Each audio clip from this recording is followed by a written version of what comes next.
High, তোমরা অনেকেই এই শীতের বাগানে স্ট্রবেরি অ্যাড করতে চাইছো, তো চলো আজকে দেখে নেওয়া যাক স্ট্রবেরির মাটি আমরা কিভাবে তৈরি করবো আর কিরম পটে এই গাছ বসাবো।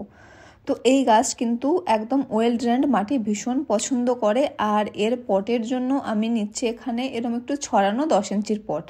আর মাটি তৈরির জন্য নিয়েছি 50 ভাগ মাটি, 30 ভাগ ভার্মিকম্পোস্ট বা গোবর সার, আর 10 ভাগ বালি, আর 10 ভাগ পারলাইট। তোমাদের কাছে যদি পারলাইট না থাকে তোমরা রাইস হাস্ক ইউজ করতে পারো। রাইস হাস্ককে বাংলায় কি বলে আমি জানি না।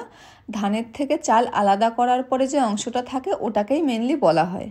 তারপরে এর সাথে আমি 1 চামচ করে মিশিয়েছি শিংকুচি আর হাড়কুচি, আর 1/2 চামচ এপসাম সল্ট, আর কিছুটা ফাঙ্গিসাইড বা হলুদ গুঁড়ো। আর তোমাদের কাছে যদি হিউমিক অ্যাসিড থাকে তো তারও 1/2 চামচ ইউজ করতে পারো। গাছ বসানোর সময় গাছের যে লেভেল অবধি মাটি ছিল সেই লেভেল অবধি দেবে, তার উপরে কিন্তু দেবে না। একদম নিচের দিকের যে একটা দুটো শুকনো পাতা থাকে সেগুলো কেটে দেবে। তো আজ আসি তাহলে, চলো টাটা।